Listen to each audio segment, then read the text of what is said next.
Diyos marahay na aldaw po sa Saindugabos. Iayon ta po sa Santa Misa ang mga minasunod na intensyon. Misa pasasalamat dinudulot ni Nene del Rosario, Doti Monte asin familia, Sel Delgado asin ang sa iyang familia, Nitz Abio asin ang sa iyang pamilya, asin ni Lenny Atole. Sa special na intention po, for safe and good health of Rosalia Asense, Janet Villafuerte, Ann Cerecita, Richelle Silvestre. Siring man po sa safe and good health ni Viel Maria Rodriguez, asin Carmen Bunyag, idinudulot ni Sister Binang. For safe, good health, and financial blessings to Cindy and Arnaldo II Bunyag, Maria Faye Donna and Jerome Rodriguez, asin kay Arnold Kirby Bunyag, dinudulot naman po ni Sister Binang. For land dispute in Lidong, Hibago, Salugon, being offered by Sister Nene del Rosario. For complete recovery of Sister Hilda Prades, idinudulot po kang CRC family. Para po sa complete healing and all the sick members of CRC and LFCC, especially po kay Sister Salve Cabral, idinudulot kang CRC and LLFCC family. Siring man po, complete healing of Ramon Rabenitas Dolot ni Nitz Abio. For complete healing of Arnaldo Bunyag, idinudulot po ni Sister Binang. Para po sa mga kalag, eternal repose for the souls of Exurias, dulot ni Sister Binang. For the souls in purgatory, dinudulot po ni Sister Nene del Rosario, as in Sister Lenny. Para sa kalag ni Ernie, George, asin Nolito, asin sa gabos na kalag sa purgatorio, dulot ni Jojo Caballero. Para kay Gloria Amado, Lucena, Fermin, Daniel Abelino, Santos, Juliet, Renato, asin sa gabos na kalag sa purgatorio, dulot ni Brother Pau. For the souls of Sir Rosalia and for all poor souls in purgatory, dulot ni Doti Monte. Para kay Hilario, Raul, Guillerma, Lydia, Danilo, Perfecto, Luis, asin sa gabos na kalag sa purgatorio, dulot ni Sister Pat Morales. Remedios, Milagros, Monina, dulot ni Banji Alano. Rosalia, Sotera, Norberto, dulot ni Agosto Biendo. Para sa gabos na kalag kang CRC, asin LLFCC members, dulot kang CRC, asin LLFCC family. Ngunyan, iyo po ang solemnidad kan Corpus Christi. Asin ang satuyang tema, ang buhay sa kaibahan ni Kristo. Sa nagkapirang mga mauswag na nasyon, bakong problema ang kakanon asin tubig. Alagad ini ang problema, kang kadakol na tao sa manlain-lain na parte kang kinaban. Dakol ang nagugutom. Para sa inda, ang kakanon asin tubig, iyo ang simbolo ning buhay. Alagad sa kakulangan kaini, nangangahulugan ning kagadanan. Ngunyan ang solemnidad kang hawak ni Kristo, ipinapasabot na mas mahalaga ang pangangaipo kang kalag kisa kan hawak. Binuot ni Kristo na iharas ang sa iyang sadiri, tanganing huli sa iya, magkaigwan ning kapanuan ang satong buhay. Kaipuhan niya tong mag-ako ning banal na komunyon, tanganing magdanay sa Kristiyanong pagkabuhay. Ang mamamayo po kan sa tuyang Santa Misa, Iyo si Reverendo Padre Ryan Fenis, kura paroko kang St. John of the Cross Paris, Agdangan, Baaw, Camarines Sur. Matindog na po ang gabos, asin aawiton taan awit sa pagpuon.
Sangaran kalaba asingkan aki asingkan Espiritu Santo. Amen. An grasya ni Jesucristong kagurangdanta, an pagkamot kan Dios, asinan pagisumaro kan Espiritu Santo, mapas sa indugabos. Asin sa saimong espiritu. Mga tugang, ako tan sa tong makasalan, tangani magkanigo kitang magselebrar kan mga banal na misteryo.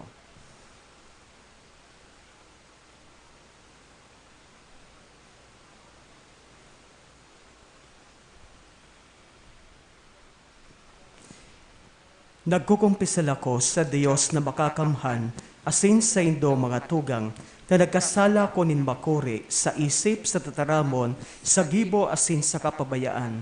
Sala ko, makuring sala ko. Kaya nangangadsi ako kay Santa Maria Dani na Virgen, sa gabos na Angeles sin Santos, asin sa indo mga tugang, na kipamibi sa kagurangnan tang Diyos. Maherak man lugod sa to, ang Diyos na makakamhan, asin pakapatawada ang satong makasalan, darahon kita sa buhay na daing kasagkoran. Amen. Amen.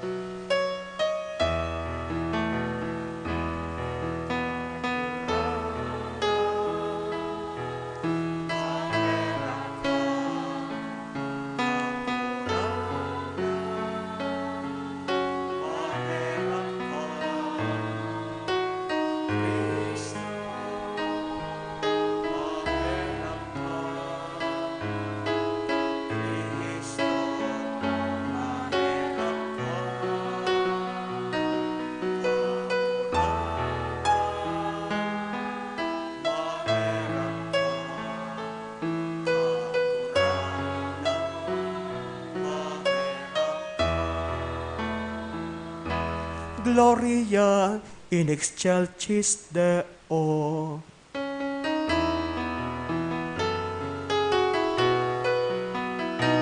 Kamurawayan sa Diyos na itaasan, asin sa daga katoninokan, sa mga tao marahayan mo.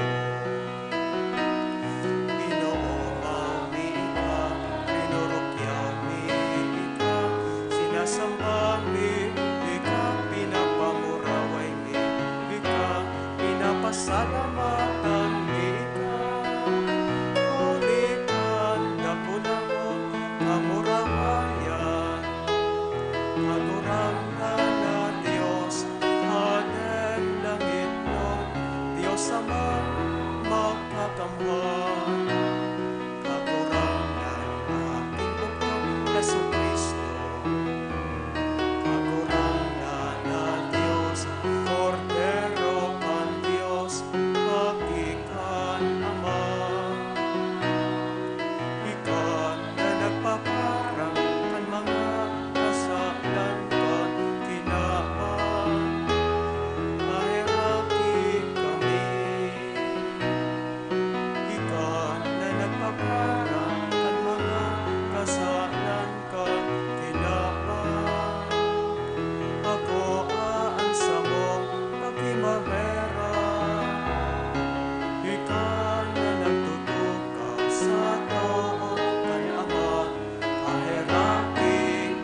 Diyos Ama. Amen.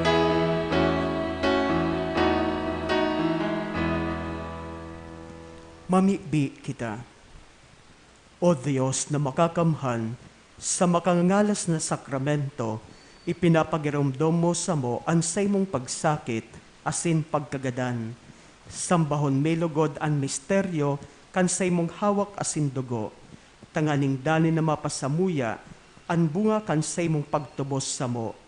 Ika na naubuhay sa nagahade, kay bakan Ama asing kan Espiritu Santo, Diyos sa gabos na kapanahonan kan mga panahon. Amen. Matukaw po ang gabos para sa liturhiya kan tataramon. Kan enot na panahon, ang kasunduan o pakikipagtipan, ginigibo sa paagi ning pagsakripisyo ning hayop asin pagwirik kan dugo kaini. Sa enot na babasahon, madadangog nyato na ang tipan ning Diyos sa banwaan ning Israel nahimo sa siring na paagi. Ini ang nagpapagirumdom sa to kan dugo ni Kristo. Himateon ta po ang enot na babasahon. Pagbasa sa libro ni Exodo. Sinabi ni Moises sa banwaan, ang gabos na tugon, asin gabos na pagbuot nin kagurangnan. Ang bilog na banwaan, durungan na nagsimbag. Kukuyugon mi ang gabos na ipinagbuot nin kagurangnan. Dangan, sinurat ni Moises ang gabos na tugon nin kagurangnan. Kan masunod na aldaw, pagkaaga, nagpagibo siya nin altar sa puon kan bulod. Nagpatindog nin 12 gapo para sa 12 tribo nin Israel. Dangan nagkapirang mga aking Israelita tinugon na magdulot nin atang asin magbuno nin mga toro na dulot sa kagurangnan bilang atang nin katuninungan. Ang kabanga kandugo kinuan ni Moises asin ibinugtak sa palanggana. Asin ang kabanga iwinirik sa altar. Kinua ang libro, binasa sa mga tawong naghihinanyog, asin ang mga tao nagsabi, kukuyugon mi ang gabos na ipinagbuot nin kagurangnan. Kukuyugon mi, dangan kinua ni Moises, ang dugo asin iwinirik. Sabi niya, ini ang dugo kantipan na ginibo nin Diyos. Sa saindo, yaon dyan ang gabos na kukuyugon nindo.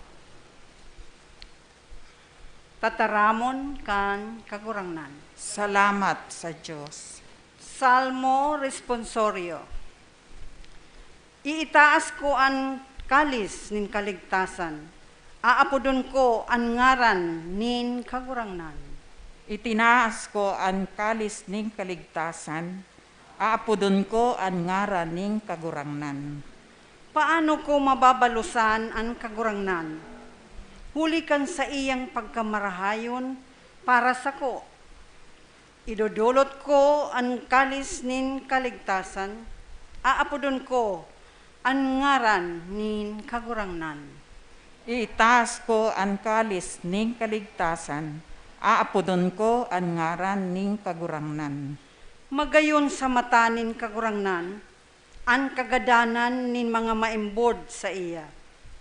Surugoon mo ako, kagurangnan. Surugoon mo. Hinubad mo ang mga nakagapos sa ko. Iitaas ko ang kalis ning kaligtasan, aapodon ko ang ngaran ning kagurangnan. Atang nin pasalamat idinulot ko. Ang ngaran nin kagurangnan, aapodon ko. Mga panuga ko sa kagurangnan, sa kong uutubon, sa atubang nin bilog na banwaan. Iitaas ko ang kalis ning kaligtasan, aapodon ko ang ngaran ning kagurangnan. Si Jesus iyo ang pinakalangkaw na padi na nagdulot ning atang sa Dios para sa banwaan. Alagad ang dugong pinabulos niya, bakong dugo ning mga hayop, kundi ang sadiring dugo, sa paagi kang dugo ni Kristo, nahimo ang bagong tipan ning Dios asin tao. Himateon ta po ang ikaduwang babasahon. Pagbasa sa surat sa mga Hebreo. Alagad ngunyan, duminatong na si Kristo bilang halangkaw na padi nin mga karahayan na maabot. Nag-agi siya sa urog na dakula, asin urog na karahay na tabernakulo, na bakong gibo kan kamot nin tawo, na bakong gibo sa kinakban na ini. Siya luminaog sa santuaryo, makasaro asin sagkod paman, dara bakong dugo nin mga kanding asin mga turong ugbon, kundi an sa iyang sadiring dugo. Nakamtan para sa sato an kaligtasan na daing kasagkuran. Kun ang dugo nin mga kanding, asin mga toro, asin ang mga abo ning sarong baka, na iwiniwirik sa mga nadigtaan, nakakapabanal kan sa indang hawak. Urog na ang dugo na idinudulot sa Diyos, sa tabang kang Espiritu, na daing katapusan.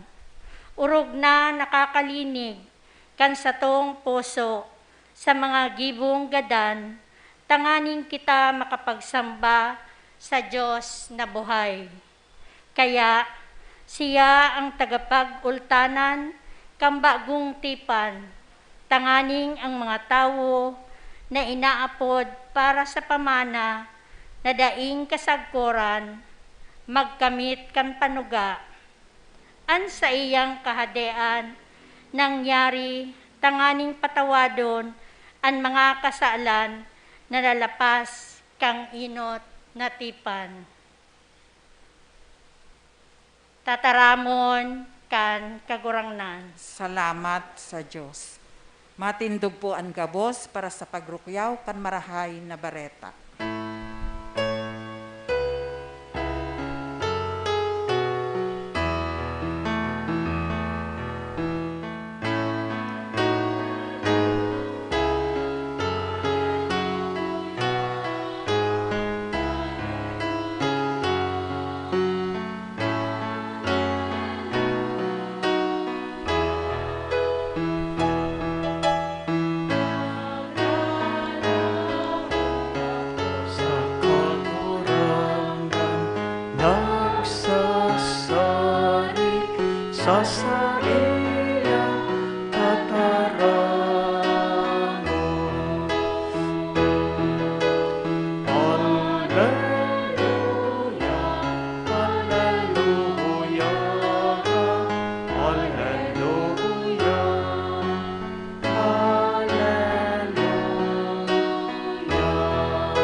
An kagurangnan mapasaindo. Asin sa imong espiritu. Pagbasa kan banal na ebanghelyo susog kay San Marcos. Kamurawayan sa imo kagurangnan.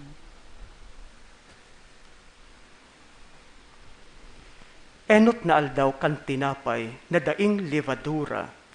An aldaw na an Kordero Pascual inaatang. Ang mga disipulos nagsabi kay Jesus, "Sain mo gusto na kami mag-andam kan pamanggihan sa Pasko?" Duwang disipulos sinugo ni Jesus, asin sinabihan, "Paduman kamo sa banwa, asin masasabat nindo ang sarong lalaki na may darang dulay nin tubig. Sunudan nindo Asin paglaog sa harong, sabihon nindo sa kagharong. Nagpapahapot ang maestro, kung sain siya makakankan Kordero Pascual, kaibaan sa iyang mga disipulos. Ipapahiling sa indo ang dakulang sala sa itaas, sangkap, asin, andam na. Dangan kamo mag-andam kan Pasko para sa to. Ang mga disipulos nagduman, nakaabot sa banwa, nakua ang gabos, siring sa sinabi sa inda, asin duman nag-andam kan pamanggi sa Pasko. Mantang sinda nagkakakan, kinawa ni Jesus ang tinapay, benendisyonan, binaak, itinaos sa inda, asin gabos nagkakan. Ako anindo, ini ang sakuyang hawak. Dangan kinuha ang kalis, nagpasalamat, itinaos sa inda, asin gabos nag-inom. Ako anindo ini ang sakuyang dugo, dugo sa bagong tipan, dugo na papabuluson para sa gabos. Totoong sinasabi ko sa indo, dahil na ako mainom kan bunga nin ubas, sagkod sa aldaw, na ako mag-inom nin bagong arak, sa kadean kan Dios. Nag-awit nin mga salmos, dangan nagluwas, pasiring sa bukid nin mga olivo. Marahay na bareta kan kagurangnan. Paggurmaw sa imo, Kristo.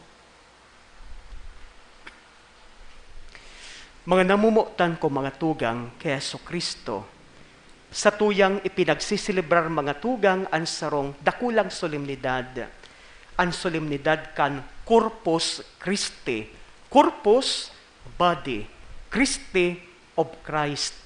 Kaya ini po manunungod sa solemnidad, kan banal na hawak, asin dugo, kan satuyang kagurangnan na si Jesus. Mga tugang, kan nakaagi pong Huwebes, habang naghihiling po ako sa Facebook, nahiling ko po ang sarong ang bareta na hali po sa CBCP News. Asin sabi duman na nagkaigwa po daanin survey an Veritas Truth Survey. Asin ano po mga tugang an survey? Ini po mapapadapit sa paghapot po kaining Veritas Truth Survey sa mga Katolikong Kristiyano. Asin ang kahaputan iyo po ini. Nagtutubod daw kamo na ang Eucharistia o ang inaako sa banal na komunyon iyo mismo si Jesucristo. So iyan po mga tugang ang kaputan. Kung ang Eucharistia o ang inaako sa banal na komunyon, iyo mismo si Jesucristo. Aram po nindo mga tugang kung pirapong porsyento ang nagtubod, nagpahayag kan sa indang pagtubod na ang Eucharistia, ang inaako sa banal na komunyon, iyo si Jesucristo, 97%. Sabi ko, wow! Kadakol niya ako, 97%. Sabi ko, salamat sa Diyos, takadakol kan Katolikong Kristiyano na nagtutubod na ang Eucharistia, iyo si Jesus na sa tuyang kagurangnan. Pero, nakapaghurup-hurup man ako, 97%. Buot sabihon, igwa pa po nin 3% na dai po nagtutubod na ang Eucharistia o ang inaako sa banal na komunyon, iyo si Jesucristo. Sabi ko, kadakol niya ako kan nagtutubod, 97%, pero 3% dai pa nagtutubod. Sabi ko, kaipuhan niya ako na ipagpangadji ko ang mga tawong ini, tangani na magtubod sinda, na ang Eucharistia, iyo si Jesus na sa tuyang kagurangnan. Iyo man po yan mga tugang-an, saro sa mga misyon po niya to, bilang mga Katolikong Kristiyano, na dai po kita masupog, dai po kita matakot na ibalangibog sa mga tao, na ang Eucharistia, lalong-lalo na ang inaako niya to sa banal na komunyon, iyo po mismo ang hawak asin dugo kan sa tuyang kagurangnan na si Jesus. Mga tugang, base po sa kuyang napag-adalan, kan 13th century, ini po ang naging popular. An emporistin o kaya consecration. Di an ostya, di ba? Inian sa kuyang hawak na hawak ni Kristo. So, tapos masabi